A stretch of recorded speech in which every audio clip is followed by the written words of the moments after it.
चलो बेटा 15 lesson start करते हैं। अपना सेकंड चैप्टर हो गया था, मैंने आपको नोट्स भी भेज दिया और इसका भी करते हैं, उसके बाद इसका नोट्स भेजता हूँ। तो सबसे पहले improvement in the food resources. तो what is the food resources? आपको पता है बहुत सारी मिनरल्स, अपन जो खाना खाते हैं वेजिटेबल्स खाते हैं, एज वेल एज पल्सेस खाते हैं, फूड ग्रेन्स खाते हैं, ठीक है। तो उसमें वो तो पता ही आपको कैसे वो अपने फूड प्रोड्यूस कर लेते हैं। प्लांट्स जो है सनलाइट के अंदर फोटोसिंथेसिस के थ्रू अपना खाना प्रिपेयर कर लेते हैं। और बहुत सारे ऐसे प्रोडक्ट हैं जैसे पल्सेस से अपन को प्रोटीन्स मिलता है, फिर अपन को कार्बोहाइड्रेट्स, सब अलग अलग चीज़ों पे अलग अलग चीज़ें खाओगे तो अलग अलग चीज़ें अपन को शरीर के लिए मिलता है। तो अपन को एनर्जी के लिए अपन को फूड तो खाना जरूरी है।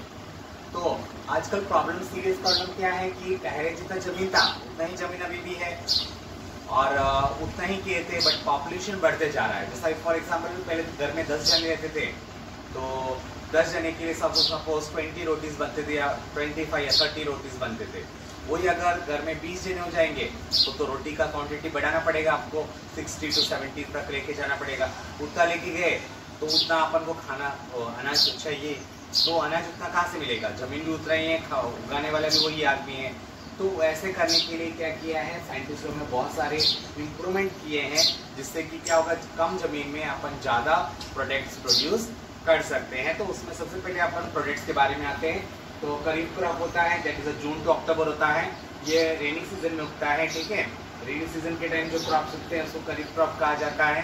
The next is rabi crop, it is November to April. कब? नवंबर टू अप्रैल में होता है, तो इट्स विंटर सीजन होता है कभी। तो विंटर सीजन में उगने वाले सीजन क्रॉप्स को रबी क्रॉप्स कहा जाता है, ठीक है। तो ऐसे अकॉर्डिंग टू द सर्वे के हिसाब से 1952 to 2010 तक 4 टाइम्स प्रोडक्शन बढ़ा है। कितने टाइम्स? 4 टाइम्स प्रोडक्शन बढ़ा है। बट जमीन जो है ओनली 25% ही कल्टिवेटेड लैंड बढ़ा है, उसकी जगह 4 टाइम्स प्रोडक्शन बढ़ रहा है। मतलब तो उसके लिए क्या कर रहे हैं अपन? ये 3 चीज़ों को अपन फॉलो कर रहे हैं क्रॉप को बढ़ाने के लिए। एक होता है क्रॉप वेराइटी इंप्रूवमेंट, और एक होता है क्रॉप प्रोडक्शन इंप्रूवमेंट, और एक होता है क्रॉप प्रोटेक्शन मैनेजमेंट। तो पहले क्रॉप की वेराइटी बढ़ाएंगे, मतलब जो अभी ग्रेन्स जो डालते हैं अनाज, उसकी जगह इम्प्रूव्ड मतलब हाइब्रिड वाला बनाएंगे। तो एक पौधा उगने वाला अभी क्या हो जाएगा, डबल पौधा उगने लगेंगे। ऐसे ये crop variety, crop production and crop production management. तो सबसे पहले आज अपन डिस्कस करेंगे क्रॉप वेराइटी के बारे में। सर मैंने बोला तेरे को पॉज करिए। ओके, तो सबसे पहले आते हैं अपन, टॉपिक आज क्या है? Crop variety improvement. First topic है क्रॉप वेराइटी कैसे बनाना है। सबसे पहले हायर यील्ड। हायर यील्ड का मतलब ये होता है कि क्रॉप्स में ऐसे इंप्रूवमेंट करो कि पर एकड़ में पहले अगर सपोज फॉर एग्जांपल 10 बोरी उगता था तो अभी 20 बोरी उगे। ऐसे मतलब क्वालिटी में हाई यील्ड, उसमें कैपेसिटी बढ़ानी, जैसे क्रॉप्स यूज करना है। इंप्रूवमेंट इन क्वालिटी, उसमें क्वालिटी बढ़ना है।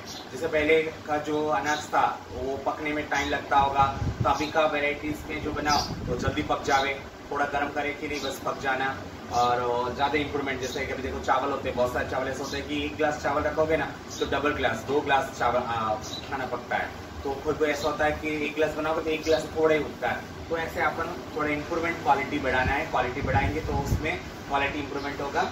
And biotic and abiotic resistance, मतलब क्या होता है कि क्रॉप्स का जैसे उग तो जाता है बट उसको बायोटिक में ऐसा होता है डिजीज आ जाता है। जैसे कोई देखा ना, पत्ते पूरा देखो सड़ जाते हैं, फिर धीरे धीरे पत्ते झड़ जाते हैं, उसके बीच में थोड़े छोटे हो जाते हैं, साइज कम हो जाता है। तो ये बायोटिक फैक्टर्स, एबायोटिक फैक्टर्स मतलब नॉन लिविंग थिंग्स में जैसे फ्लड आ गए, ये वो सब आ जाता है। ड्रफ साइलेंट वाटर या हीट ज़्यादा हो गया, ये सबसे भी अपना प्रोडक्ट को बचा के रखने की कैपेसिटी होना चाहिए, ठीक है। Then change in the maturity of duration. आजकल क्या होते जा रहा है कि पहले अनाज को 1 साल में एक ही बार उगा सकते थे, अभी ऐसे कर दिया है कि उसके चेंज इन मैच्योरिटी ड्यूरेशन कम कर दिया है। जैसे अभी उगाओगे 3 महीने के अंदर फसल पक जाएगी, तो फसल काट के फिर अगले महीने फिर से लगा देंगे, फिर 3 महीने के बाद फिर से फसल पक जाएगी। तो ऐसे एक क्रॉप को साल में 3 बार या 3 से 4 बार भी उगाने की कोशिश कर रहे हैं। तो चेंज इन मैच्योरिटी का मतलब यही होता है कि पहले जैसे चावल पहले 6 महीने तक, 6 महीने ऐसा होता था, अभी क्या 4 महीने में चावल रेडी हो जाता, पैडी सो काट के फिर 1-2 महीने के बाद फिर लगा देते हैं। तो साल में 3 बार भी आजकल पैडी उगा सकते हैं।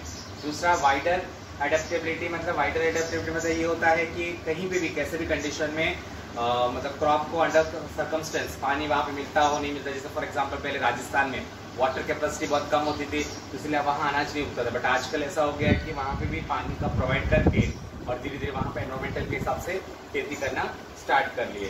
दूसरा आता है डिजायरेबल एग्रोनिक कैरेक्टरिस्टिक्स का मतलब ये होता है कि पहले जो ब्रांचेस होते हैं बहुत छोटे होते थे, आजकल पेड़ बड़ा होता है, पत्ते बड़े होते थे, या नहीं तो हाइब्रिड वाला होता तो क्या होता है कि छोटे हिल्ड में, जैसे अभी इतना कोकोनट इतना लंबा होता तो पहले कोकोनट्स आता, अभी क्या होता है इतने छोटे में कोकोनट्स आना स्टार्ट कर देते, ऐसे मतलब डिजरेबल टू एग्रोनॉमिक कैरेक्टरिस्टिक्स बढ़ा है। तो ये सब चीज़ें करके इम्प्रूवमेंट कर रहे हैं सीड्स के लिए, ठीक है। ये सब हुआ। नेक्स्ट लेक्चर में मैं आपको और 2 टॉपिक्स के बारे में बताता हूँ।